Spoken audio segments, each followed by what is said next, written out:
Assalamualaikum warahmatullahi wabarakatuh. Alhamdulillahilladzi an'amana bini'matil imani wal islam. Asyhadu an la ilaha illallah wahdahu la syarikalah wa asyhadu anna Muhammadan abduhu wa rasuluh. Allahumma salli wa sallim ala nabiyyina Muhammad wa ala alihi wa sahbihi wa man walah, amma ba'd.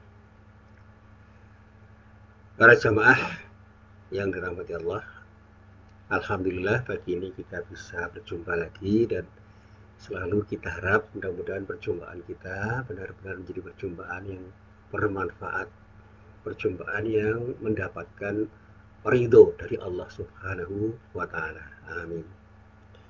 Para jamaah yang dirahmati Allah, sekali lagi dalam mengaji saya banyak belajar dari para jamaah. Ya, jamaah saya, sehingga saya merasa tidak pernah mengajar, tapi selalu merasa menjadi pembelajar dan selalu bisa belajar bersama-sama. Di samping saya juga harus banyak membaca buku, membaca tulisan-tulisan yang lain, dan juga banyak mendengar dan mencermati pengajian dari para ustadz, para kiai, para mubalik, para ulama yang memang memiliki ilmu yang dalam dan punya kemampuan untuk menyampaikan apa yang menjadi pengetahuan yang dia miliki untuk disampaikan kepada siapapun yang berinteraksi dengannya dengan sangat baik. Saya belajar banyak dari Ustadz Adi Hidayat, Ustadz Abdus Somad, Ustadz Arifin Ilham, Ustadz A'agim, dan juga yang sekarang ini lagi viral itu Ustadz Bahak, ya Gus Bahak, yang sangat mampu untuk menjelaskan persoalan yang rumit itu menjadi sesuatu yang sederhana. Jadi dia mampu melakukan penyederhanaan, simplifikasi yang tidak semua orang mampu untuk melakukannya. Ilmu agamanya dalam dan pengetahuannya tentang Al-Quran sangat mendalam. Tapi ketika menjelaskan sesuatu yang rumit itu dengan sangat mudah dia bisa menjelaskan kepada masyarakat. Dan itu yang menjadi kelebihannya. Tentu saja itu adalah sesuatu yang datang dari Allah untuk disyukuri. Demikian juga saya sering mencermati Ustadz Haikal Hasan, Ustadz-Ustadz yang lain termasuk Ustadz Bakhtiar Nasir, dan beberapa Ustadz yang lain yang dalam pengajiannya itu di samping isinya memang luar biasa secara substantif, tetapi yang lebih saya pelajari adalah bagaimana cara mereka itu menjelaskan dengan runtut, dengan menarik, dan dengan mudah bisa diterima oleh banyak orang. Samping saya juga belajar dari Profesor Dr. Bersyihab, itu guru saya, yang ilmu tafsirnya terutama ilmu Al-Qurannya sangat mendalam dan wawasan keagamannya sangat luas, meskipun di antara sekian banyak pendapatnya tidak disetujui orang. Saya belajar dari beliau tentang banyak hal, termasuk tentang bagaimana memahami Al-Quran dengan pemahaman-pemahaman yang luar biasa. Nah, para jamaah yang dirahmati Allah, pagi hari ini saya ingin sedikit bercerita tentang persoalan yang mungkin oleh bapak-bapak, ibu-ibu yang sedang berupaya untuk mendapatkan sesuatu yang terbaik dari Allah itu terasa mengganjal. Tapi sekali lagi, itu semua harus saya jelaskan dengan penjelasan yang sederhana. Dan untuk bisa berinteraksi dengan baik, ya, sebentar saya harus uh,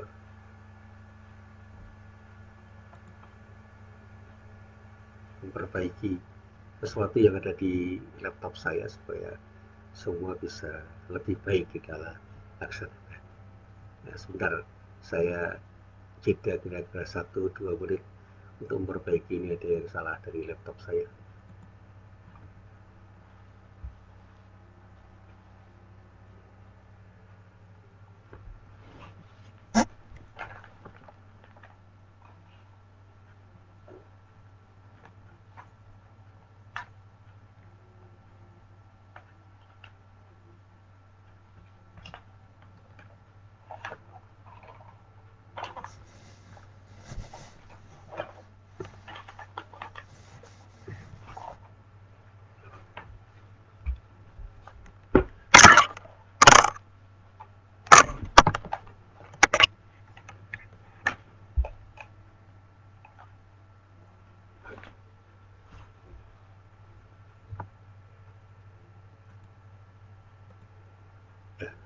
Baik, saya lanjutkan.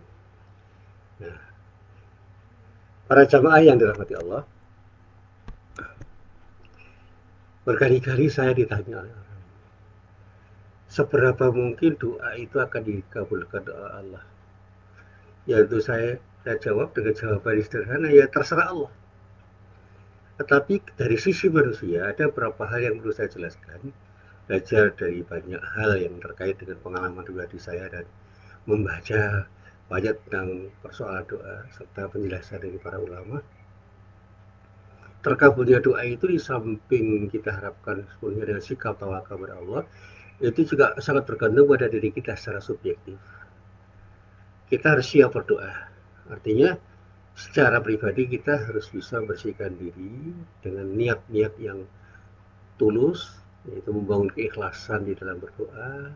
Jangan ada sikap sombong, jangan ada sikap riya, jaga akhlak kita sehingga kita ini memang pantas untuk dikabulkan doa kita oleh Allah Subhanahu wa taala karena akhlak kita ketika kita itu menjadi seorang pribadi yang pada saat berdoa itu tidak ragu-ragu lagi untuk meyakini bahwa doa kita itu akan dikabulkan oleh Allah Subhanahu wa taala. Yang kedua, yakinkan pada diri kita bahwa Allah akan mendengar doa kita dan akan mengabulkan doa kita menurut pertimbangan Allah yang maha benar, maha tahu, maha kuasa, maha bijaksana.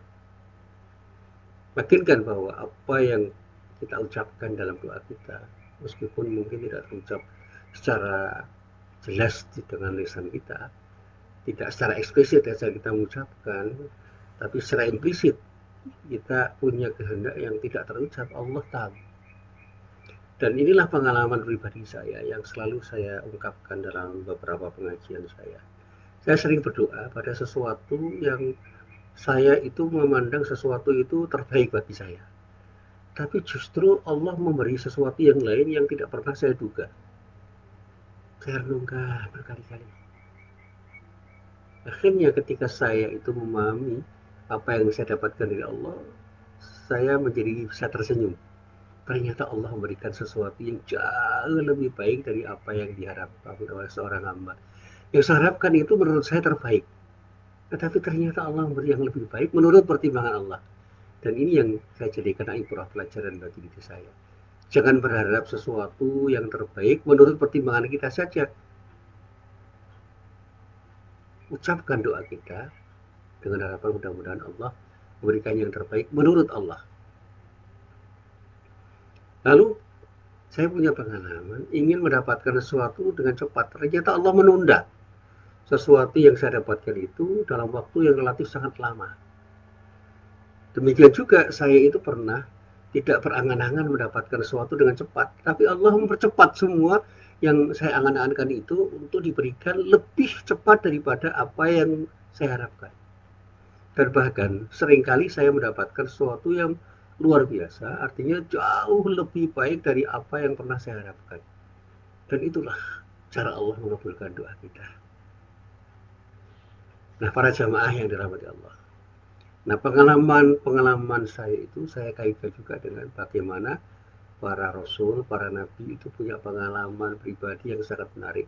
Dulu saya pernah menceritakan pengalaman Nabi Ayub yang sakit bertahun-tahun, bahkan dalam tafsir dikatakan sakitnya itu terjadi hampir 18 tahun dan sakitnya itu adalah sakit yang oleh para tabib waktu itu. Sekarang dikatakan oleh para dokter merupakan penyakit yang sama sekali secara medis tidak akan bisa disembuhkan oleh manusia. Manusia sudah tidak bisa mengobati. Angkat tangan lah, kira-kira begitu. Padahal yang memberikan kesembuhan itu siapa sih? Allah. Tidak ada jaminan dokter itu bisa menyembuhkan penyakit. Omong kosong. Dokter itu hanya berusaha untuk melakukan treatment dengan diagnosis yang dia miliki terhadap pasien yang dia obati, untuk dia obati menurut kemampuan dia, yang kemampuan dia itu diberikan oleh Allah. Jadi ilmu dan keterampilan dokter itu adalah sebagian kecil dari kekuasaan Allah untuk memberikan efek kesembuhan pada penyakit yang diderita oleh seorang pasien. Jadi kalau ada dokter mengatakan bisa 100% itu sombongan. Itu sikap takabur, tidak boleh.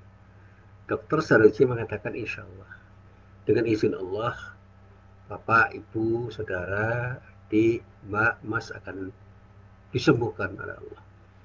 Saya sebagai hamba Allah hanya berusaha dengan kemampuan yang dimiliki oleh seorang dokter. Dia mengatakan kemampuan saya untuk mengobati itu adalah bagian dari sesuatu yang diberikan oleh Allah, yang oleh karena itu akan saya gunakan untuk berbuat baik dalam rangka untuk beribadah kepada Allah. Ini sesungguhnya yang harus disikapi oleh para dokter. Saya juga punya teman para perawat, saya punya teman para bidan, itu bercerita banyak hal yang di luar kemampuan dia untuk melakukan, tetapi bisa dia lakukan. Tetapi juga ada cerita yang lain, ya.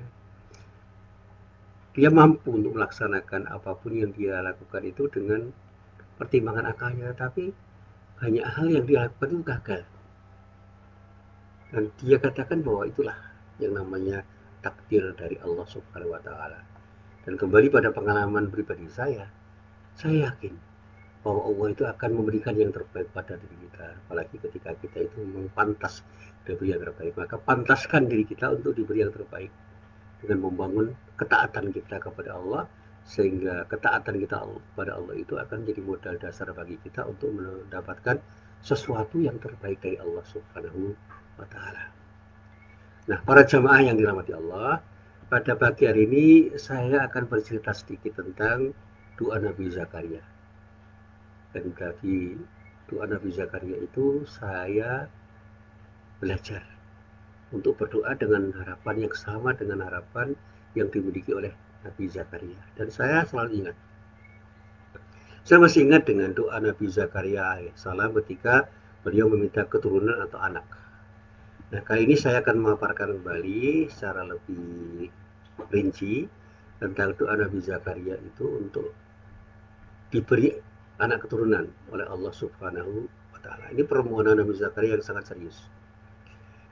Nah, sebagaimana yang kita ketahui bahwa Nabi Zakaria adalah salah satu Nabiullah yang hingga usia lanjut, akan dikatakan dalam tafsir itu usianya sampai 99, belum memiliki putra, seseorang yang didambakannya untuk melanjutkan estafeta dakwahnya, yang oleh karenanya beliau bersedih karena obor hidayah yang sejak dahulu menyala di dalam keluarganya dan turun-menurun dari ayah bundanya akan satu saat padam karena tidak adanya pelanjut perjuangan dakwahnya. Ini yang membuat Nabi Zakaria sangat sedih. Namun usia lanjut dan bahkan kemandulan nih, sang istri yang dinyatakan oleh banyak orang tidak menghalanginya untuk berputus asa, untuk tidak berharap rahmat dari Allah. Dia sebagai seorang nabi betul-betul tidak pernah berputus asa dan selalu bisa mengharapkan rahmat dari Allah. Beliau menyatakan permohonan dan harapannya itu kepada Allah dalam berbagai kesempatan. Dan tanpa menunggu lebih lama, beliau mengangkat tangan dan berdoa dengan doanya yang sangat terkenal. Sebagaimana yang bisa kita baca di dalam surah Ali Imran ayat 38. Beliau menyatakan dalam doanya, Rabbi habli min ladunka dzurriyyatan thayyibatan innaka sami'ud du'a. Ya Allah, ya Tuhan kami, anugerahkanlah kepada kami, istri-istri kami, dan keturunan kami sebagai penyenang hati kami. Dan jadikanlah kami imam bagi orang-orang yang bertakwa. Ini doa utama yang dilanturkan oleh Nabi Zakaria waktu itu. Kemudian ketika beliau sedang sholat di mihrab, malaikat memberikan berita gembira kepadanya bahwa Allah akan menganugerahkan kepada dirinya seorang anak yang nanti pada saatnya akan diberi nama Yahya, yang akan menjadi orang besar dan bahkan menjadi nabi penerus Nabi Zakaria. Dengan terheran-heran Nabi Zakaria berkata, ya Tuhanku, bagaimana aku bisa mendapatkan anak sedang aku sudah sangat tua dan istriku pun seorang yang mandul. Dan kisahnya kemudian dijawab oleh Allah, demikianlah Allah berbuat apa yang dikehendaki. Kalau Allah sudah menentukan, tidak ada yang bisa menghalangi. Nah, disebutkan di dalam permulaan surat Maryam, ya, itu dengan rangkaian kalimat, ingatlah rahmat Allah kepada Nabi Zakaria tatkala ia berdoa kepada Tuhannya dengan suara perlahan dan mengatakan, Rabbi inni wa hanal 'azmu minni washta'ala ar-ra'su syaiban wa lam akum bidu'aika rabbi syaqiyya wa inni hibtul mawariya min wara'i wa kanat imra'ati 'aqiran fahab li min ladunka waliyya yarithuni wa yarithu min ali ya'quba waj'alhu rabbi radiyya. Ya Allah, ya Tuhanku, sesungguhnya tulangku telah lama dan kepalaku telah ditumbuhi uban dan aku belum pernah kecewa dalam berdoa kepada Engkau, ya Allah, ya Tuhanku. Dan sesungguhnya aku khawatir terhadap mawaliku sepeninggalku, sedang istriku adalah seorang yang mandul. Maka anugerahilah aku dari sisi Engkau, ya Allah, ya Tuhanku, seorang putra yang akan mewarisi diriku dan mewarisi sebagian keluargaku, yaitu keluarga Yakub. Dan jadikanlah ia, ya Tuhanku, seorang yang mendapatkan ridho-Mu. Nah, terdengar kemudian seruan dari sisi Allah, ya Zakaria, sungguhnya kami memberi kabar gembira kepadamu akan memperoleh seorang anak yang namanya Yahya, yang sebelumnya kami belum pernah menciptakan orang yang serupa dengan namanya. Kemudian Nabi Zakaria diceritakan menjawab, ya Allah, ya Tuhanku, bagaimana akan ada anak bagiku padahal istriku adalah seorang yang mandul. Kemudian dijawab oleh Allah, demikianlah hal itu adalah mudah bagiku dan sesungguhnya telah aku ciptakan kamu sebelum itu, padahal kamu di waktu itu belum ada sama sekali. Jadi Allah menganugerahkan pada Nabi Zakaria seorang yang bernama Yahya dengan membawa kitab dan hikmah yang pada saatnya menjadi Nabi untuk melanjutkan estafet dakwah Nabi Zakaria. Bahkan pada surat Al-Anbiya dalam rangka menyebutkan kisah para nabi dan menyinggung kehidupan dan penghambaan mereka, ketika sampai pada Nabi Zakaria Allah berfirman, dan ingatlah kisahnya Nabi Zakaria tatkala ia menyuruh Tuhannya, Rabbi la tadarni farda wa anta khairul warithin. Ya Allah, ya Tuhanku, janganlah engkau biarkan aku seorang diri dengan tidak meninggalkan dzurriyyat, keturunan, dan engkaulah jua sebaik-baik yang mewarisi. Ini bisa kita baca dalam surah Al-Anbiya ayat 89. Maka di dalam ayat yang lain Allah berfirman, wastajabna lahu wa wabna lahu Yahya wa aslahna lahu zawjahu innahum kanu yusari'una fil khairati wa yad'aunana raghaban wa rahaba. Jadi ada kata-kata luar biasa. Kanu yusari'una fil khairati wa yad'aunana raghaban wa rahaba wa kanu lana khashi'in. Maka kami mengabulkan doanya dan kami anugerahkan kepadanya Yahya, dan kami jadikan istrinya dapat mengandung, bisa mengandung, padahal menurut perhitungan di atas kertas tidak mungkin karena istrinya sudah divonis sebagai seorang wanita yang mandul. Nah, sesungguhnya mereka adalah orang-orang yang selalu bersegera dalam mengerjakan perbuatan-perbuatan yang baik, dan mereka berdoa kepada kami dengan harap dan cemas. Ada sikap khauf, raja dan khauf, dan mereka adalah orang-orang yang khusyuk kepada kami. Nah, inilah doa Nabi Zakaria yang beliau panjatkan dengan khusyuk kepada Allah ketika meminta dikaruniai seorang anak yang akhirnya oleh Allah dikabulkan. Dari pelajaran yang dapat kita ambil, ada satu pertanyaan yang selalu saya sampaikan pada diri saya. Kenapa saya harus pesimis? Kalau ini kita kembangkan, saya bisa bertanya kepada diri Anda semua, kenapa Anda semua harus pesimis? Kenapa kita harus pesimis? Ketika kita ingin mendapatkan sesuatu dari Allah Subhanahu wa Ta'ala, padahal Allah dikatakan Al-Wahhab, Maha Pemberi terhadap siapapun dengan pemberian apapun yang diharapkan oleh hambanya, tentu saja dengan kekuasaan, dengan pengetahuan, dengan kebijakan Allah yang tidak mungkin untuk kita intervensi, karena Allah tahu yang terbaik untuk diri kita kapan dan di mana kita diberi dan tidak diberi. Oleh karena itu, sekali lagi, kenapa kita harus pesimis dengan doa-doa kita? Mari kita berdoa dan berikhtiar sekuat kemampuan kita, dan selanjutnya kita serahkan semuanya kepada Allah dan sikap tawakal. Jadi jika kita punya masalah yang sama, misalnya dengan Zakaria, ketika ingin punya anak atau punya problem yang sama dengan Nabi Ayub karena sakit, atau masalah-masalah yang sama dengan para nabi ketika harus berhadapan dengan kezaliman seperti yang dialami oleh Nabi Ibrahim, yang dialami oleh Nabi Musa alaihissalam, yang juga dialami oleh Nabi Muhammad SAW. Mari kita amalkan doa seperti doa Nabi Zakaria, dan dengan penuh keyakinan kita ucapkan dengan harapan Allah akan memberikan sesuatu yang terbaik pada diri kita kapan dan di mana Allah itu menghendaki. Insya Allah dengan ridha Allah kita akan mendapatkan yang terbaik dari Allah dengan permintaan kita dalam doa-doa kita.